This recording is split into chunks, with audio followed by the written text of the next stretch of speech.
We are not in the field today. We are at my desk to sit here and talk about some important stuff. My name is Mack and I'm a biology major with an emphasis on conservation and a minor in sustainability. I'm set to graduate in December of 2025, and I wanted to talk to y'all about what my future may hold. I wanted to show you the process of applying for internships and jobs, and just what routes I can take after graduation.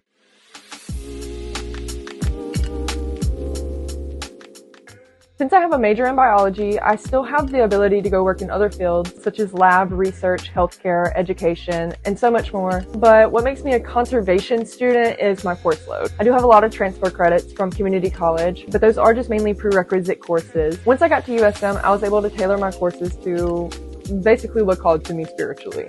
I was able to select more animal-based classes and stuff that led me away from healthcare biology and more toward animal outdoorsy type biology. I have taken courses like genetics, behavioral statistics, physics, chemistry, but taken alongside a conservation class, it really helps you not get as burnt out as easily. Suki, you can see how each thing fits into the desired field of biology that I wanted to go to. With this mindset, I was able to not get burnt out as easily throughout this undergraduate experience. Because let's be real, who really cares about physics and chemistry like that? Not me.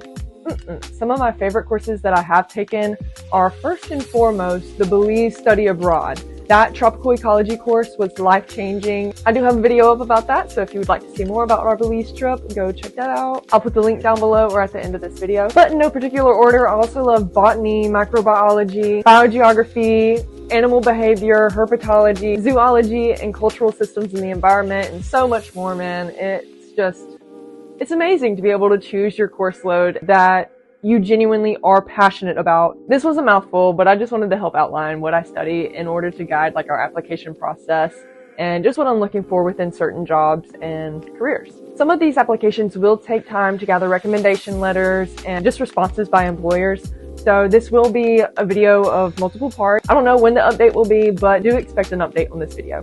Since I am still finishing up my last semester here, I will need to look for, an internship or a job, just depending on whichever one will take me. The reason I look into internships is because most jobs in this field require 3 to 5 years of experience before you can actually get into the career. And since I have worked at Lake Thoreau for about a year, and then I worked at Mississippi Reproductive Medicine here in community college for about a year as well, that's 2 years. So throughout this next semester and a little bit after I graduate, I'll have just under or about a year's worth of time that I need to go out and get some more experience before I can hit that minimum of a 3-year experience mark. I don't know if any of that just made sense. Hopefully it did, but that's essentially why I'm setting up internships or just wanting to get more temporary jobs to travel around. One issue I do come across is going back to my hometown of Flowood, Mississippi. There isn't as many opportunities to work within conservation other than with the Mississippi Department of Fisheries, Wildlife, and Parks or Ducks Unlimited, which are 2 places that I'm highly interested, especially because that's around my hometown. But I'm just telling you some of the options that I have once I go back home. But I'm not only limiting myself to that, I do want to go and travel around for work in temporary positions, like I said before. Just within the US, I would like to maybe go work for a few weeks with a bunch of different animals to really see and narrow down where and what I would like to work with. As said before, I do work at Lake Thoreau Environmental Center, but I like to keep my options open when it comes to available jobs. One example is the Hattiesburg Zoo.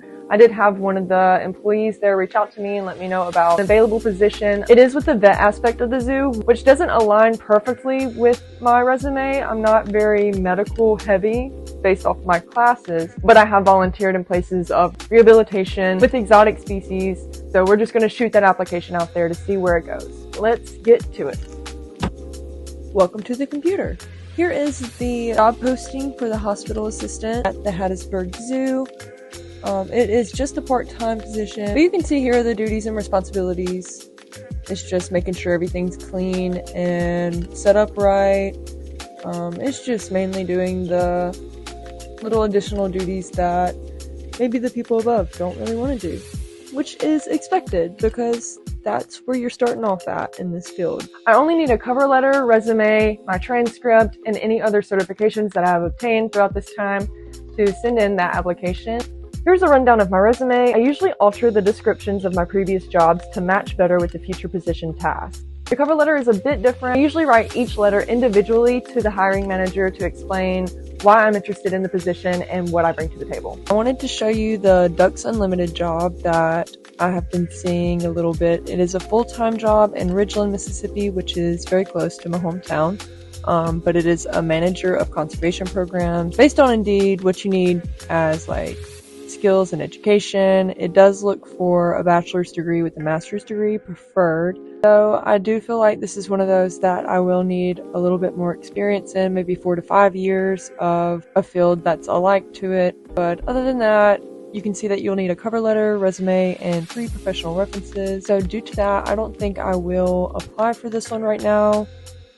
I'll just keep my eye on it and see if anything else opens up. I wanted to show you guys some cool job posting websites. This is Texas A&M's job board database. As you can see, you can put in some keywords, type in some, part-time, undergraduate type search things, and, you can scroll through and see what education is required, what's the hours, when and where, what are they paying you, all this good stuff. I will say I went through this page and none of the dates align with the times that I would like to go, so I'll just have to check up on this page at a later date, but that's okay. I will show you another job board called the Conservation Job Board. Same thing with this one. I did look through, and it's all full-time jobs that aren't matching to mine, but you can still see where it requires experience, the salary, all this good stuff, you guys. So definitely check out these places. I just wanted to show these to y'all before we got into it. Another internship I will apply to is to the Gulf Area Marine Adventure Park. It's the Care Center internship. You can see here some of the duties. It's a little bit of time. Housing is provided, but it's shared housing. The session I would go for is maybe December to February, but the due date is September 15th, so I will work on getting that submitted, but I will need 3 references. So I need to reach out to some of my professors and my manager and get that sent out. Now that that's done, we wait. I'll get back to y'all in a few weeks about the updates to each place that we applied to, plus a little bit more. I know I didn't go over too many places, but I wanted to have the opportunity to talk about what would happen if I don't get into these locations. I know I am a student and I love to make conservation my entire life, but I am also just a 22-year-old young adult, and I'm trying to get my life prepared with a house and tons of other variables. So if crazy circumstances arise, I do have a backup plan. Since I told you before that my major is in biology, I do have the opportunity to go back to Mississippi Reproductive Medicine and go work in the lab, or just something that'll utilize my biology degree. There are places around that I could go and volunteer at to still get some of this experience time. So hopefully this was helpful to you if you're applying to positions like this, or just wanted to learn more about what I could do with my degree. So many people don't know about this area of biology and fail to see the amazing opportunities that we can go and chase. Yes, I really want to go work in a national park, but I can do more than that if I'd like. So share this video with your friends and let me know what you think down below in the comments. Be sure to like and subscribe and turn on those notifications to see updates on these applications. And yeah, I'll see you guys next time. Bye.